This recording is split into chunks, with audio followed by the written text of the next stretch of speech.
नमस्ते। कैसे हैं आप? अच्छे ही होंगे। तो घर पे हैं हम 2-3 बंदे, नेहा, नीति और मैं और ये।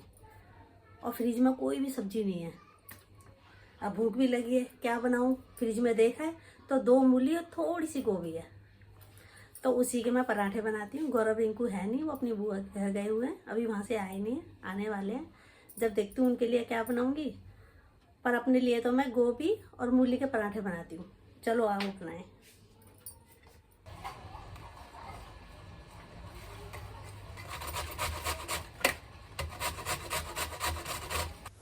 तो यहाँ पर मूली और गोभी को मैंने अच्छे से कद्दूकस कर लिया है। कद्दूकस करा ही था कि ये आ गई। इन्होंने कहा रेखा तेरा बीपी बहुत हाई चल रहा था, रात को 188 तक पहुँच गया था, तो पहले बीपी की गोली खा ले, बाद में रसोई का काम करिए। तो ये फटाफट से है ना गोली भी देने लग गए हैं मुझे। कह रहे पहले सेहत है, बाद में पराठे हैं। तो मैंने बीपी की गोली खाई है पहले, फिर मैं रसोई का काम करूँगी। बीपी की गोली खाते खाते मेरी नज़र फ्रिज पे पड़ी, तो फ्रिज पे ना दिवाली का नारियल रखा था जो हमने पूजा में रखा था। तो वो नारियल ही नहीं तोड़ पा रहे हम, टाइम ही नहीं मिलता या हम भूल जाते हैं उस नारियल को तोड़ने के लिए। तो मैंने इनसे कहा पहले उस नारियल को तोड़ो, कभी ख़राब ना हो गया हो, 1 महीने से ऊपर हो गया दिवाली को भी, तो ये ख़राब होने के पूरे चांस हैं इसके, तो इसको तोड़ के देखो ये ख़राब तो नहीं हो गया। कुछ चीज़ें ऐसी होती है ना कि हमें याद भी होता है कि ये काम करना है, फिर भी पता नहीं हम क्यों भूल जाते हैं। तो उसी में से ये नारियल था, मुझे रोज़ याद आ जाता था कि ये तोड़ना है, मगर मैं फिर भी भूल जाती थी तोड़वाना इसको। नारियल को जब ये तोड़ रहे थे ना, तो मुझे ऐसा लग रहा है ये अंदर से काला निकलेगा, ख़राब हो गया होगा, काफ़ी टाइम हो गया है तो। मगर तोड़ के देखा तो ये तो दूध जैसा चिट्टा निकला एकदम। मन खुश हो गया कि काफ़ी टाइम के बाद भी तोड़ा ना, फिर भी अच्छा निकला है। यहाँ पर मैंने मूली के पराठे भी बनाने शुरू कर दिए। मूली के पराठे मुझे वैसे ना सुबह चाय के साथ ज़्यादा अच्छे लगते हैं, पर ये तो लंच टाइम था। चाय तो मैं एक ही बार पीती हूँ सुबह, वो भी गिलास भर के।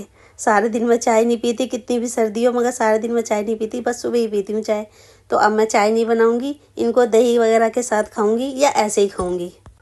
डिम्पल ने ना इनको नारियल तोड़ते हुए देख लिया था, तो उसे पता चल गया ये कुछ खाने की चीज़ है। अब बार बार वो नारियल को ही देख रही है। इन्होंने कहा मुझे इसे दे दूँ थोड़ा सा। मैंने कहा हाँ हाँ दे दो, देखो नारियल कितने अच्छे से खा रही है, कितने शौक से खा रही है। इनको भी कहीं जाना था, तो मैंने गरम गरम पराठे 2 इनके लिए भी पैक कर दिए। इन्होंने कहा इतने गरम क्यों पैक कर दिए, थोड़ा ठंडा तो कर लेती। मैं कहा नहीं, फॉइल पेपर में कर रही हूँ ना, तो ये ऐसे ही गर्म रहेंगे।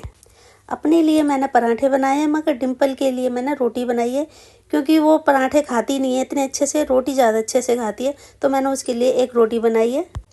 रसोई साफ़ करके पहले मैंने डिम्पल को खाना दिया, क्योंकि उसका खाने का टाइम हो गया था और मुझे ही देख रही थी रसोई में वो कि मम्मी कब खाने को दें मुझे, तो पहले मैंने उसके लिए खाने को दिया है। डिम्पल की फेवरेट सब्जी होती है ना, तो वो खाना ख़त्म करके ही बाहर देखती है, वरना किसी को देखती ही नहीं है। जब तक खाना होगा ना उसका, वो किसी को नहीं देखेगी, अपने मस्ती से खाना खाती रहेगी। अभी मैं बर्तनों को साफ़ ही करने लगी थी, पूरे से मेरे बर्तन साफ़ भी नहीं हुए थे, जब तक देखा तो डिम्पल ने अपना सारा खाना ख़त्म भी कर लिया था। ये देखो, सारे कटोरे को अच्छे से चाट गई। रसोई का मैंने काम ख़त्म ही करा था कि गौरव आ गया। बोला मम्मी बुआ ने ना खाना भेजा है, क्योंकि रात को है ना उन्होंने, दीदी ने हमको खाने पे बुलाया था कि शादी के बाद भतैयों को खाना खिलाते हैं ना, तो उन्होंने हमें कल दावत पे बुलाया था। और देखो घर पे भी भेज दिया उन्होंने खाना हमारे लिए। मैंने गौरव से कहा थोड़ी देर पहले ही आ जाता तो मैं पराठे ना बनाती, अब तो मैंने पराठे भी बना लिए। चल कोई बात नहीं, ये खाना हम शाम को खा लेंगे। तो अब मैं गरम गरम पराठे खा रही हूँ। Bye bye.